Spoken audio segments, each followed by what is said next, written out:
तो दोस्तों welcome in discover Rajasthan keep discover keep learn. आपने कर रहे थे आरपीएस सीईओआरओ का पार्ट बी। उसमें अपने राजस्थान का जो नगर पालिका अधिनियम है वो अपने कंप्लीट कर रहे थे, उनकी धाराओं को अच्छे से समझ रहे थे। ठीक है, ऐसे अपने कंप्लीट कर रहे थे।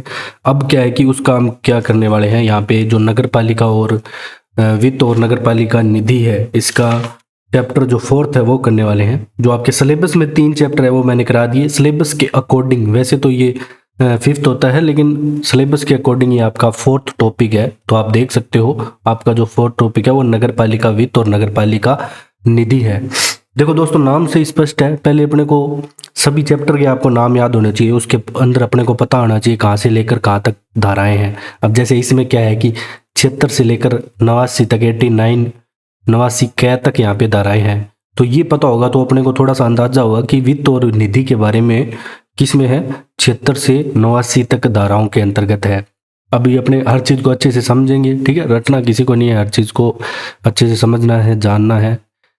अब स्टार्ट करते हैं अपने। देखो धारा 76 में क्या कहा गया है दोस्तों, इसमें कहा गया है कि राज्य वित्त आयोग के बारे में कहा गया है कि राज्य का जो वित्त आयोग होगा ये पूरी जो नगर पालिका की वित्तीय स्थिति है ना, इसका अवलोकन करेगा। इसकी जो उपधारा एक क्या कहती है 76 की, कि ये जो नगर पालिका की वित्तीय स्थिति है उसको पूरा अवलोकन करेगा। और जो भी देखो बहुत सारे कर होते हैं, ऐसे कर जो शुल्क होते हैं, जैसे पथकर, फीस और भी बहुत सारे कर होते हैं जो नगर पालिका और जो राज्य की सरकार है उनके बीच विभाजित या वितरण भी ये करेगा राज्य वित्त आयोग, उन दोनों के मध्य। ठीक है, राज्य और नगर पालिका के बीच इनका विभाजन इस उपधारा 1 के तहत किया जाएगा। इसके अलावा इसमें क्या है कि ऐसे कर शुल्क जो फीसों का अवधारण नगर पालिका को समुनिर्दिष्ट की जाएगी उनके द्वारा विनियोजित की जा सकेगी। मतलब जो नगर पालिका को बताया जाएगा कि आपको ये कर लेने हैं, तो वो यहाँ पे नगर पालिका ले सकेगी। अब राज्य की जो भी संचित निधि में से नगर पालिकाओं की सहायता के अनुदान को साक्षित करने वाले सिद्धांतों के मामले में कि अगर कभी जरूरत पड़ी जैसे नगर पालिका के किसी विकास के लिए, अन्य कार्य के लिए, तो भी जो राज्य की संचित निधि है वहाँ से कैसे उन्हें अनुदान मिल सकता है। तो ये था इसकी धारा 1 में। इसमें भी खंड है 3, कै ख गए, तो कै खंड के अंतर्गत था ये। ख में देखो क्या है कि जो नगर पालिका की वित्तीय स्थिति है, या नगर पालिका की वित्तीय स्थिति सुधारने के लिए आवश्यक उपाय क्या क्या हो सकते हैं वो इसमें बताया गया है। देखो इसमें 2-3 बातें हैं इस जो धारा है। एक तो कि कैसे वित्तीय स्थिति नगर पालिका की सुधारी जाए, कैसे मतलब उनके जो भी पथ कर है उनमें वितरण होगा। ठीक है, और कैसे वो जो राज्य का वित्त आयोग है उसकी नगर पालिका की स्थिति जानेगा उसकी। और नगर पालिका को और इसका खंड ग क्या कहता है कि नगर पालिका की जो भी सुदृढ़ वित्तीय स्थिति के हित में राज्य वित्त आयोग जो भी काम करेगा वो राज्यपाल की सिफारिश से यहाँ पे होंगे। ठीक है, मतलब कोई भी ऐसा विषय हो सकता है जिसको ऐसे कहे कि इस नगर पालिका में ये करना है, तो वो राज्यपाल की सिफारिश से यहाँ पे वो काम किया जाएगा जिससे नगर पालिका की स्थिति मजबूत बनती हो। तो ये बात अपने को यहाँ पे ध्यान रखनी है। अब देखो 76 की उपधारा 2 क्या कहती है दोस्तों, ये कहती है राज्य वित्त आयोग द्वारा दी गई जो भी प्रत्येक सिफारिश है। अब देखो राज्य वित्त आयोग सिफारिश किसे दे रहा है, राज्यपाल को दे रहा है। ठीक है, पूरा देखो स्पष्टीकरण के साथ देना है और राज्य विधानमंडल के समक्ष यहाँ पे ये रखी जाएगी। ठीक है, राज्य विधान जो भी देखो सिफारिश है वो राज्य विधानमंडल के समक्ष यहाँ पे रखी जाएगी। तो ये बात अपने को इसमें ध्यान रखनी है, क्योंकि देखो जो कर्ता धर्ता है वो तो राज्य विधानमंडल ही है नगर पालिका का, हमने पहले भी पढ़ा था। तो 76 की आपकी धारा ये समाप्त होती है। तो अब हम पढ़ेंगे धारा 77। ठीक है, 76 में क्या था, राज्य वित्त आयोग, ये आपको ध्यान रखना है। अब देखो 77 में क्या होता है दोस्तों, राज्य जो वित्त आयोग की सिफारिशों का जो क्रियान्वयन होता है कि भाई ये काम कैसे करेगा, वित्त आयोग तो बन गया, इसको कैसे सिस्टम कैसे चलेगा। तो राज्य वित्त आयोग की जो भी सिफारिश होगी ऊपर हमने पढ़ा, उसके बाद क्या होगा कि राज्य सरकार क्या करेगी कि निर्धारण करेगी कि आपको इस हिसाब से यहाँ पे कर लेना है, शुल्क लेने हैं, जो भी है मतलब पथ कर लेने हैं। और नगर पालिका को अनुदेश देगी या राज्य की जो भी संचित निधि में से नगर पालिकाओं को सहायता अनुदान की मंजूरी भी यहाँ पे कर सकती है। इसमें भी अलग अलग खंड बने हुए हैं, आप सिंपल से याद रख लेना। ठीक है, कि राज्य वित्त आयोग की सिफारिशों का जो भी क्रियान्वयन है, पहले वित्त आयोग बना जो पूरा नगर पालिका की वित्तीय स्थिति जान रहा था, उसकी हेल्प कर रहा था कैसे भी। और 77 में क्या हो रहा है कि राज्य जो वित्त आयोग की सिफारिशों का क्रियान्वयन हो रहा है, तो नगर पालिका की जो भी वित्तीय स्थिति है उसको सुधारने के और भी अन्य उपाय इसके अलावा यहाँ पे किए जा सकते हैं। अब धारा 78 आपकी क्या कहती है दोस्तों? देखो धारा 78 कहती है कि राज्य सरकार से जो वित्तीय सहायता है उसके बारे में कहती है कि राज्य सरकार से जो वित्तीय सहायता, अब इसमें क्या है कि सिंपल सी बात है, देखो चीज तो 78 में है ना, वही है इसमें कोई अलग बात नहीं है। बस इसमें क्या इंक्लूड कर दिया, देखो इसमें देखो समय समय पर जो भी अनुदान या वित्तीय सहायता उस रीति से किया जाएगा जो निहित, मतलब नियमानुसार जो भी काम किया जाएगा वही है।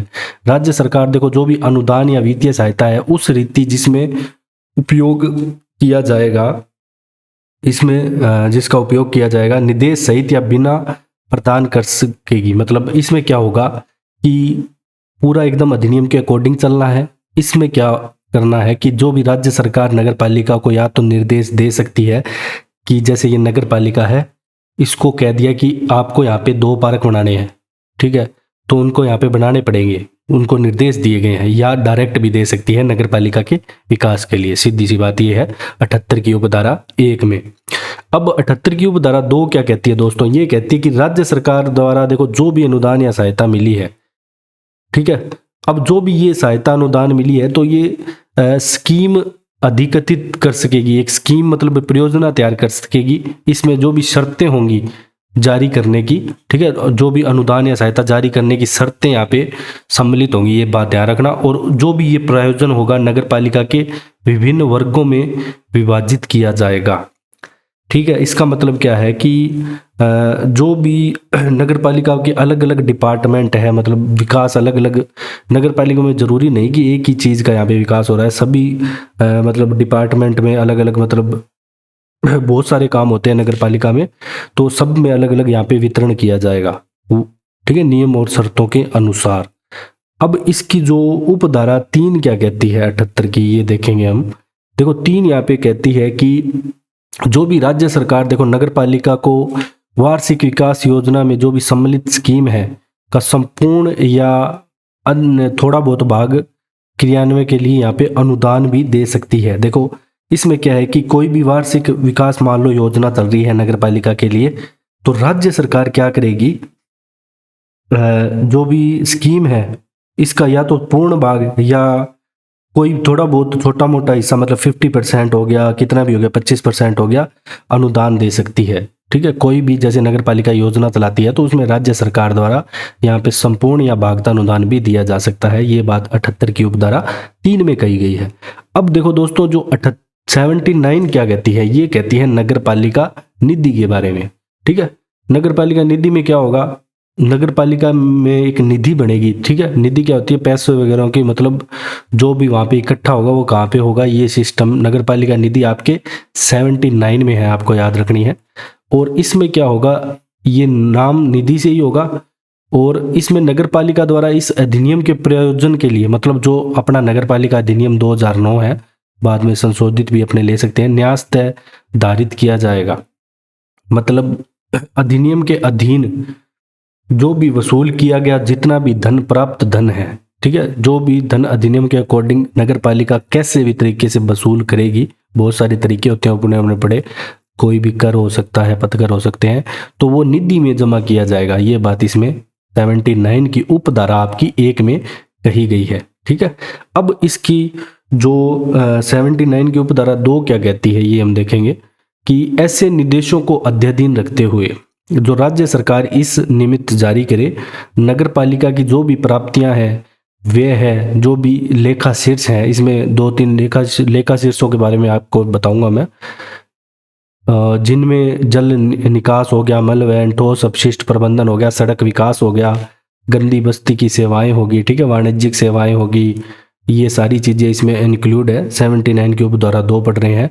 इसमें ऐसे लेखा शीर्ष, साधारण लेखा शीर्ष जो ऐसे प्रारूप में विहित किए जाएं या रखे जाएं जो उपभोक्ता प्रभारों और अधिरोपण और सहायकी प्रतिवेदन की यहाँ पे तैयारी प्रस्तुत करें। तो इसमें ये क्या कहना चाहता है दोस्तों इसमें दोस्तों ये कहना चाहता है कि जो भी देखो यहाँ पे व्यय नगर पालिका द्वारा किया जा रहा है, ऊपर हमने पढ़ा दो जितनी भी यहाँ पे परियोजनाएं चल रही है, जल निकास, जो भी है मलवैन ठोस अपशिष्ट, जिनके रख रखाव, गरीबों का जो भी विकास यहाँ पे किया जा रहा है, गंदी बस्तियों का, तो उनमें जो भी आय जितना भी व्यय हो रहा है उनका पूरा विवरण यहाँ पे तैयार होना चाहिए। वो बात इसमें उपधारा 2 में कही गई है। अब देखो दोस्तों इसकी 79 की उपधारा 3 क्या कहती है। अब देखो 2 में जो भी विनिर्दिष्ट लेखा शीर्ष होंगे, जो भी लेखा जोखा होगा उनका, तो वो 2 वर्गों में विभाजित होगा। देखो उपधारा 2 में विनिर्दिष्ट जो भी लेखा शीर्ष होंगे, ठीक है, जो वैसे तो 79 की उपधारा 2 में जो भी है लेखा शीर्ष आते हैं, ठीक है। मेन बात करें तो लेखा शीर्ष मतलब जिसमें जो भी खर्चे वगैरह हैं, जो भी है आय व्यय, जो भी सारा कुछ उसके अंतर्गत आएगा। अब ये जो लेखा शीर्ष है 2 भागों में विभाजित होगा, राजस्व और पूंजी लेखा, इन 2 भागों में ये विभाजित किया जाएगा। ये 79 की उपधारा 3 में आता है। अब आपकी जो उपधारा धारा 80 क्या कहती है, देखो नगर पालिका निधि का उपयोग के बारे में कहती है। क्या कहती है, नगर पालिका निधि का आप उपयोग कैसे करोगे, ये धारा 80 में। इसके अंतर्गत देखो क्या है कि जो भी समय समय पे, इसमें आपको डिटेल में नहीं जाना, कि समय समय पर जो भी जमा किया गया धन है उसका उपयोग कैसे, और जो भी अन्य कार्यक्रम जो प्रायोजित किए जाएंगे उनके क्रियान्वयन के लिए कैसे, मतलब राशियों, प्रभारों और लागतों के संदाय के लिए तत्समय प्रवर्त किसी भी अन्य विधि के अधीन नगर पालिका निधि में संदेय समस्त राशियों के संदाय के लिए, मतलब कुल मिला के नगर पालिका निधि का उपयोग कैसे किया जाएगा, वो धारा 80 में है। इतना याद रख लेना, ज़्यादा आप इसमें डिटेल में मत जाना। अब देखो धारा 81 क्या कहती है। 81 कहती है कि नगर पालिका निधि में, इसमें भी आपको देखो जो मेन पॉइंट है वो याद होना चाहिए। आप ये जो पढ़ोगे लाइन तो सब स्पष्ट हो जाएगा। देखो नगर पालिका निधि में तब तक संदाय नहीं किया जाना जब तक कि वह बजट अनुदान में समाविष्ट नहीं हो। इसका मतलब ये क्या कहना चाहता है दोस्तों, कि देखो हर वर्ष क्या है कि नगर पालिका, अभी हम आगे आने वाली धाराओं में पढ़ेंगे, कि अपना एक बजट लाती है कि साल में हम इतने इतने रुपए यहाँ पे खर्च करने वाले हैं। अब जब तक उस बजट में ना लिखा हो कि हम यहाँ पे ये बनाएंगे, मतलब पार्क बनाएंगे, या और वहाँ पे वो रुपए खर्च कर दिए जाते हैं, तो वो यहाँ पे गलत है। मतलब बजट में अगर जो होगा तभी यहाँ पे अनुदान यहाँ पे समाविष्ट होगा, ठीक है। अगर वहाँ पे देखो संदाय नहीं किया जाएगा जब तक कि वह बजट अनुदान में समाविष्ट नहीं है, तो जो भी अपने कुछ कर रहे हैं तो वो बजट में होना चाहिए। अब धारा 82 क्या कहती है दोस्तों, 82 कहती है कि लोक हित में जो तत्काल अपेक्षित संक्रमों के लिए नगर पालिका निधि से अस्थायी संदाय।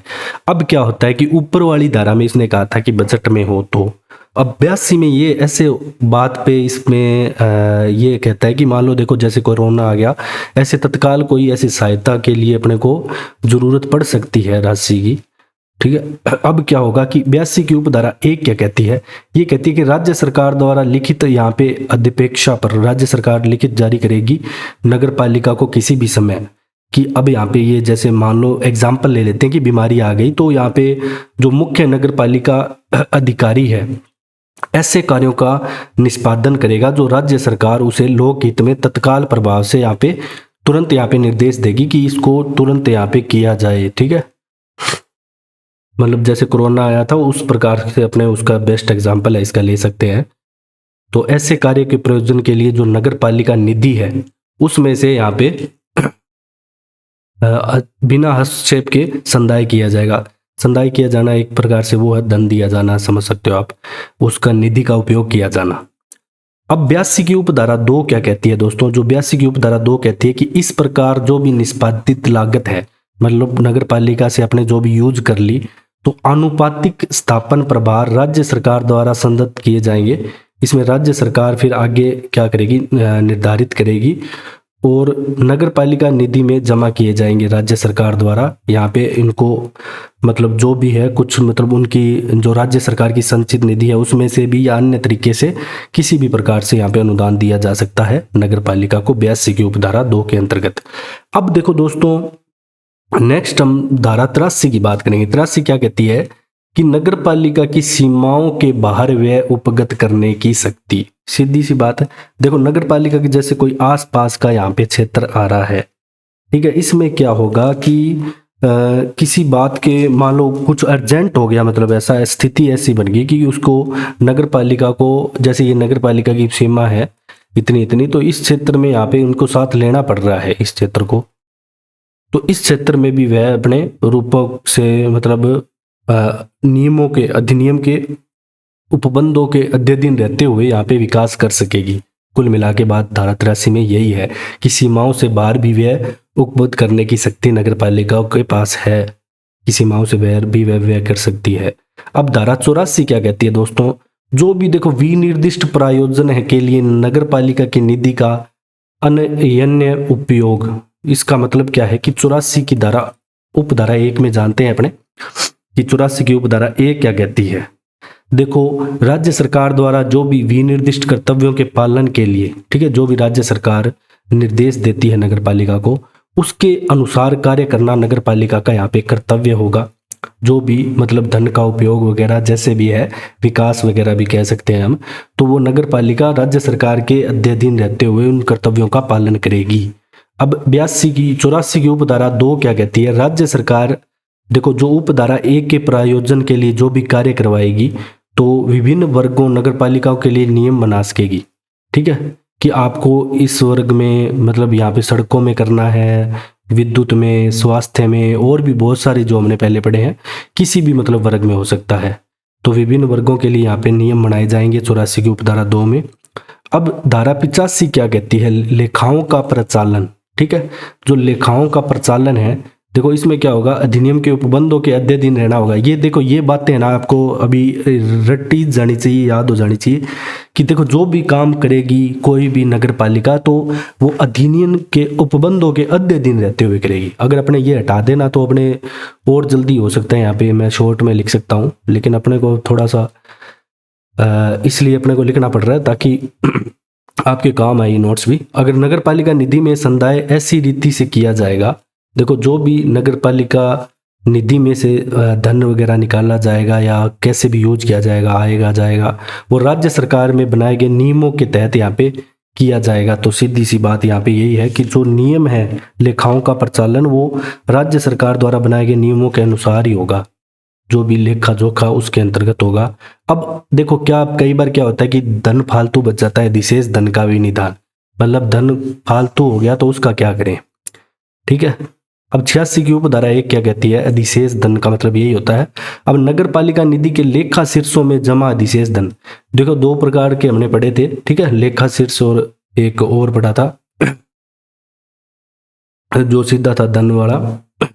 अब देखो अधिनियम के आयोजन के लिए, देखो जो भी अधिनियम है उसके आयोजन के लिए अगर देखो लेखा शीर्षों में जो अधिशेष धन बचा है, तो तुरंत या शीघ्र उपयोग में लिए जाने की, अगर अब उसको ऐसे लगता है कि लेखा शीर्ष में फालतू रुपए है, ठीक है, जो लेखा शीर्ष है इसमें फालतू रुपए है, अब जो सभी को पता है कि इसके जो रुपए अभी उपयोग में नहीं आने, ठीक है, ना तो अब आने ना कुछ एक जो लिमिट होती है उसमें तुरंत मतलब शीघ्र उपयोग में नहीं आने, तो क्या होगा, ऐसा धन नियमानुसार या तो पूरा उसका भाग, जैसे यहाँ पे 100% धन है, 100 रुपए है, या तो उसका पूरा भाग या उसका आधा कह सकते हैं, कितना भी भाग कह सकते हैं, 25%, 30%, कौन से अन्य लेखा जो शीर्ष है, अन्य जो भी अन्य जो योजनाएं हैं उनमें लगाया जा सकता है, अन्य लेखा शीर्ष इसको हम यहाँ पे बोल लेंगे, ठीक है।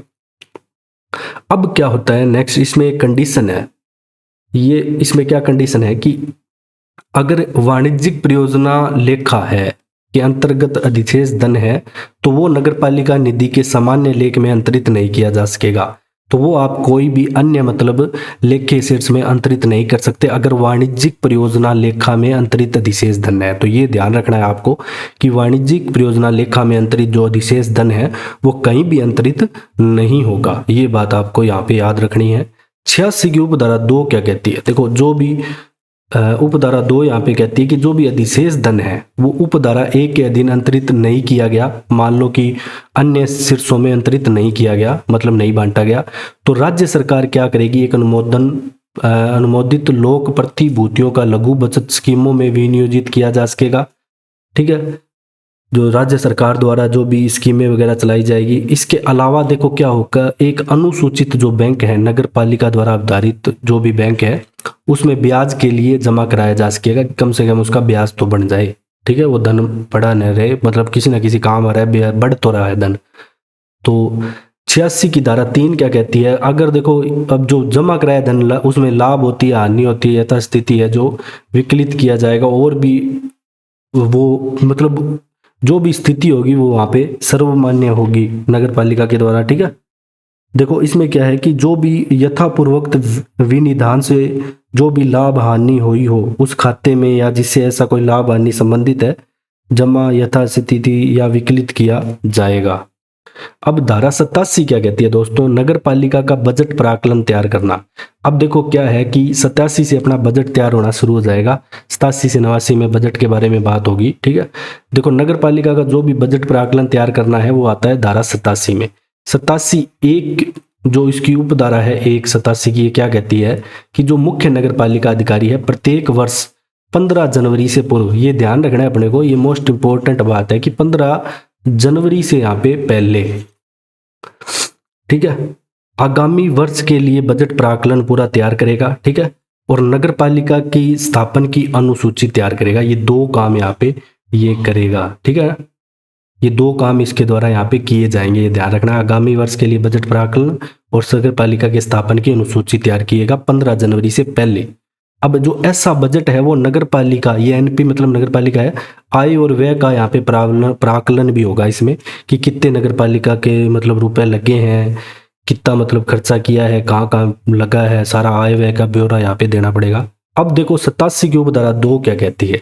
अब देखो जो धारा 4 है और 79 है, ठीक है, 4 जो हमने पहले पढ़ी थी, ठीक है, उसमें क्या होता है कि जो नगर पालिकाएं होती है उनको ऐसी छूट दी जाती है कि वो शक्ति दी जाती है कि वो कहीं भी कुछ भी मतलब ऐसे कृत्यों के लिए इनको शक्ति दी जाती है जो उसके लिए नगर पालिका के लिए उपयोगी हो, घाटे का सौदा ना हो, उपयोगी हो। ठीक है, तो वो धारा 4 में है। अब धारा 79 की जो उपधारा 2 है, इन दोनों उपबंधों के अध्ययन अपने को रहना है। ठीक है,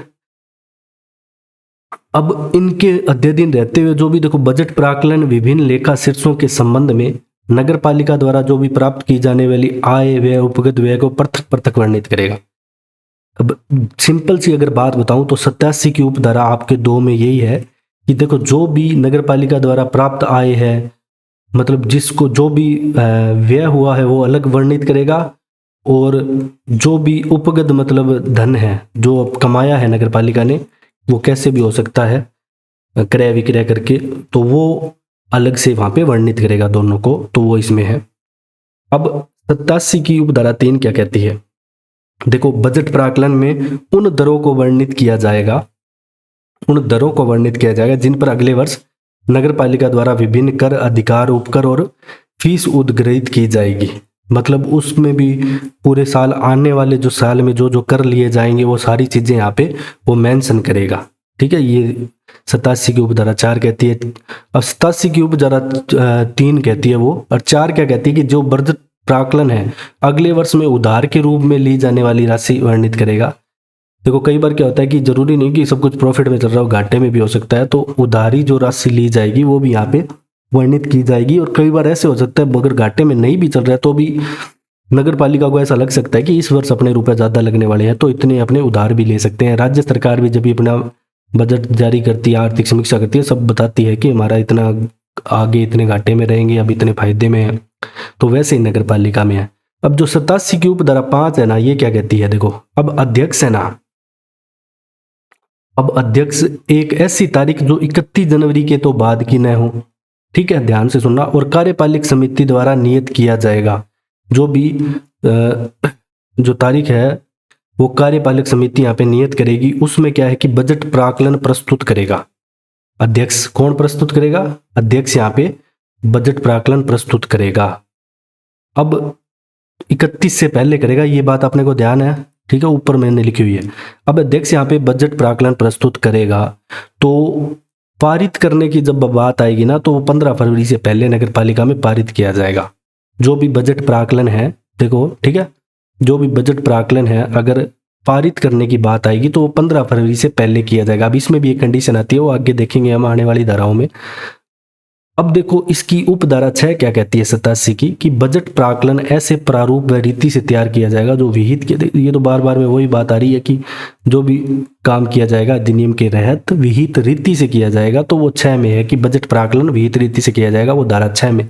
अब अध्यक्ष का मैंने आपको बताया प्रस्तुत करेगा, वो 87 की उपधारा 5 में है। अब इसकी 7 उपधारा क्या कहती है कि बजट के साथ और क्या क्या इसको जोड़ना है, साथ में संलग्न करना है, अटैच करना है। इसमें देखो धारा 74 की उपधारा 1 के अधीन तैयार की गई जो वार्षिक तालिका वगैरह हमने पढ़ी थी, ठीक है, कितनी जमीन है वो वगैरह इसमें धारा 74 में हमने पढ़ी थी। अब धारा 150 की उपधारा 1 के अधीन जो विवरण बजट का विवरण है, एक तो वार्षिक तालिका और बजट का विवरण है, ये दोनों अटैच करेगा। ये 87 की उपधारा 7 के अंतर्गत आते हैं, सीधी सी बात ये है, ठीक है। अब दोस्तों जो 88 है ना धारा, ये क्या कहती है, अब देखो 88 में क्या हुआ था कि संशोधन हुआ था, और इसको क्या है कि पहले जो धारा थी ना उसको हटा ही दिया गया था पूरा, और फिर ये जो जोड़ी गई थी, तो इसको ऐसे लिखते हैं 288। नगर पालिका के बजट की जो प्राकलन की मंजूरी है ये लेनी पड़ेगी। देखो ऐसे नहीं कि जो भी बजट प्राकलन जारी कर दिया वो मान्य हो जाएगा, उसकी मंजूरी लेनी पड़ेगी। कैसे लेनी पड़ेगी वो हम जानते हैं। देखो 88 की उपधारा 1 है, ये क्या कहती है कि नगर पालिका जो बजट प्राकलन पर विचार करेगी, ठीक है, पहले नगर पालिका भी अच्छे से बजट को देखेगी। हमको पता है कि प्रत्येक 15 फरवरी को वहाँ पे पारित हो रहा था, लेकिन कई बार ऐसा उसमें परिवर्तन भी किए जा सकते हैं जो आवश्यक समझे आगामी वर्ष के लिए जो बजट प्राकलन अंगीकार किया जाएगा। ये दोनों बातें हैं। अब इनमें क्या होता है कि इनकी एक है ना फोटोकॉपी, ठीक है, प्रति मतलब फोटोकॉपी जो स्थानीय निकाय के माध्यम से सरकार को भी प्रस्तुत करेगी नगर पालिका। किसके माध्यम से? स्थानीय निकाय के माध्यम से यहाँ पे सरकार को, अपनी राजस्थान गवर्नमेंट को प्रस्तुत किया जाएगा। अब ये प्रस्तुत होगा तो अब राज्य सरकार को ऐसा लगा ना कि भाई इसमें तो कोई दिक्कत है या कमी पेशी है, वो आप पूरी करो। अब राज्य सरकार की राय हो कि बजट प्राकलन में परिवर्तन जरूरी है, देखो लिखा हुआ है कि परिवर्तन आवश्यक है, तो नगर पालिका परिवर्तन के लिए बाध्यकारी होगी। यहाँ पे नगर पालिका को परिवर्तन करने पड़ेंगे, क्योंकि देखो सब कुछ हो रहा है वो राज्य सरकार के अधीन ही हो रहा है, राज्य विधानमंडल यहाँ पे करता धरता है। अब देखो 88 की उपधारा 2 क्या कहती है, जो 88 की उपधारा 2 यहाँ पे कहती है नगर पालिका उपधारा 1 के अधीन जो बजट पारित करने में अगर विफल हो जाए, ठीक है, अगर देखो ऐसा हो कि कंडीशन कई बार आ जाती है कि बजट नहीं पारित हो रहा, अब क्या होगा कि उस वर्ष की फरवरी 28 या पहले, अब क्या है कि सारा जिम्मा आ जाएगा मुख्य नगर पालिका अधिकारी। अब ये करता धरता यही है। अब मुख्य नगर पालिका अधिकारी क्या करेगा कि राज्य सरकार के समक्ष बजट प्राकलन तैयार प्रस्तुत करेगा, पूरा एकदम जो भी सारा काम है, जो भी चेंज वगैरह परिवर्तन करने हैं वो यही करेगा और इसे पारित कर देगा, सीधी सी बात है, और वो अंतिम एवं सर्वमान्य होगा। ठीक है, जैसे अंपायर का रिजल्ट अंतिम एवं सर्वमान्य होता है, वो वैसे भी यही होगा। अब 88 की उपधारा 3 क्या कहती है दोस्तों, कि देखो बजट में उपबंध के अलावा जो नगर पालिका निधि का उपयोग है, जिसमें अध्यक्ष व मुख्य नगर पालिका अधिकारी उत्तरदायी। अब इसका मतलब क्या है, देखो कई बार क्या होता है कि राज्य सरकार कहती है आपको यहाँ रुपए लगाने हैं, लेकिन कई बार ऐसा होता है कि ऐसे तत्व बैठे होते हैं वो अपने खुद के निजी स्वार्थ के लिए कुछ भी कर देते हैं, तो वो एक्स्ट्रा भी यहाँ पे कुछ दिखा के कमाना चाहते हैं। तो जो भी राज्य सरकार निर्देश दी उसके अलावा जो भी खर्चा आता है, अब उसमें जो भी उत्तरदायी होगा वो यहाँ पे अध्यक्ष और मुख्य नगर पालिका अधिकारी होगा, और उनसे वसूला जाएगा एक्स्ट्रा जो भी खर्चा है, फालतू जो भी यहाँ पे लगे हैं। अब धारा 89 क्या कहती है अंतिम, ये बजट के अनुदान को परिवर्तित करने की यहाँ पे शक्ति देती है। ठीक है, क्या बजट के अनुदान को कैसे परिवर्तित किया जाएगा समय समय पर वित्तीय वर्ष के दौरान। ठीक है, वैसे तो अपने को पता है, हमने ऊपर पढ़ा कि वर्ष पहले ही जारी हो जाएगा, लेकिन देखो कुछ कंडीशन ऐसी होती है आपातकालीन स्थिति में। देखो कोई भी शीर्ष के अधीन बजट अनुदान की रकम बढ़ा सकेगी, जैसे वैकेंसी का नोटिफिकेशन आता है तो अपने देखते हैं कि उसमें लिखा होता है कि बोर्ड वैकेंसी को बढ़ा सकती है, घटा सकती है, वैसे ये बजट को बढ़ा सकते हैं, घटा सकते हैं। उस वर्ष के दौरान किसी भी विशेष अप्रत्याशित आवश्यकता पूर्ण करने के लिए अतिरिक्त बजट अनुदान, कुछ ऐसी कंडीशन आ जाए अतिरिक्त बजट भी अनुदान मिल जाएगा। ठीक है, इसमें आपको याद नहीं रखना, सिंपल पढ़ोगे तो आपको दिमाग में बैठ जाएगा। अब देखो एक शीर्ष बजट अनुदान की रकम अन्य शीर्ष में अंतरण, ये तो हमने पहले ही पढ़ लिया। देखो कोई भी बजट अनुदान की रकम अन्य में कर सकते हैं अंतरण, स्थानांतरित करना एक तरीके से। शीर्ष के अधीन बजट अनुदान की रकम घटा सकेगी। इसमें एक कंडीशन है ये सारी चीजें है ना, आप शक्तियों का उपयोग कब कर सकोगे, ये कंडीशन आपको याद रखनी है कि वित्त समिति की सिफारिश के बिना यहाँ पे कुछ नहीं होगा। जो जितने भी ऊपर कंडीशन पढ़ रहे थे ना, तो वित्त समिति की सिफारिश के बिना यहाँ पे आप कुछ नहीं कर सकते, सीधी सी बात है। अब देखो संशोधन हुआ था 2011 में 89 की कैद जोड़ेगी धारा। अब ये जो 89 कैद जोड़ेगी ना, तो आपको याद रखना ये गरीबों वगैरह के लिए, जो गरीबों की आधारभूत सेवा है इनके लिए निधि का गठन किया जाएगा, इसके लिए जोड़ी गई थी। ठीक है, गरीबों की आधारभूत सेवा निधि का जब भी बात आई तो 89 क्या याद रखना। अब क्या होगा कि 89 की उपधारा 1 पढ़ते हैं अपने, इसमें प्रत्येक नगर पालिका के भीतर देखो सभी देखो कंडीशन के सभी तरीके के यहाँ पे लोग निवास करते हैं, तो सभी की एक कंडीशन एक जैसी नहीं होती। दो गंदी बस्तियों के निवासियों सहित जो गरीबों की आधारभूत सेवाएं उपलब्ध कराने के लिए समिति का गठन किया जाएगा। तो ये 89 कै की उपधारा 1 कहती है कि समिति का गठन किया जाएगा प्रत्येक नगर पालिका के भीतर ऐसी जो गरीबों के आधारभूत सेवाओं के लिए। अब 2 क्या कहती है, अब देखो 2 दोस्तों यहाँ पे कहती है कि जो भी गंदी बस्ती निवासी और गरीबों में जो भी बजट प्रस्तुत करेगी उसमें मिनिमम आपको 25% रखना पड़ेगा। याद रखना कि 25% तो यहाँ पे आपको गरीबों के लिए बजट में रखना ही रखना पड़ेगा। अब 89 कै की उपधारा 3 क्या कहती है कि निधि में जो निम्नलिखित नगरपालिका बजट संसाधनों में आवंटन किया जाएगा, मतलब जो बांटा जाएगा ना वो कैसे बांटा जाएगा, मतलब कैसे मतलब निकाला जाएगा गरीबों के लिए, वो चीज़ यहाँ पे बताई गई है। या आप वैसे एक बार पढ़ लेना, बस याद मत रखना, ये कोई याद रखने वाली चीज़ें नहीं है।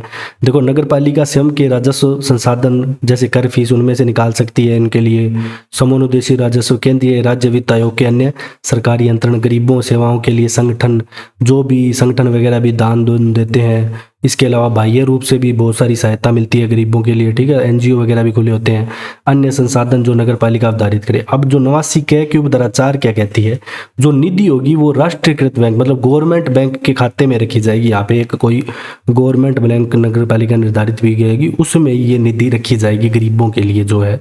ठीक है, ये बात अपने को ध्यान रखनी है।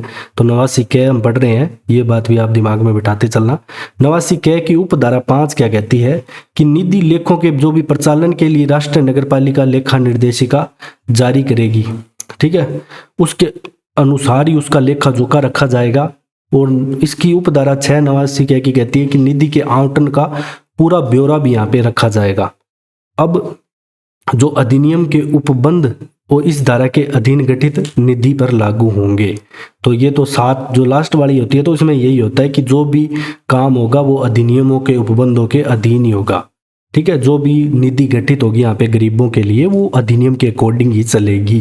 तो ये दोस्तों आपका चैप्टर खत्म होता है यहाँ पे, कौन सा, नगर पालिका वित्त और नगर पालिका निधि, जिसमें देखो हमने धारा पढ़ी 76 से 89 कै तक। तो ये आपको देखो पूरा एकदम अच्छे से हम रिवीजन करेंगे तो और समझ आएगा। तो आपको अगर हमारा कंटेंट पसंद आए तो आप इसको शेयर करें ज़्यादा से ज़्यादा, ताकि और किसी के भी वीडियो काम आए। तो thanks for joining discover Rajasthan.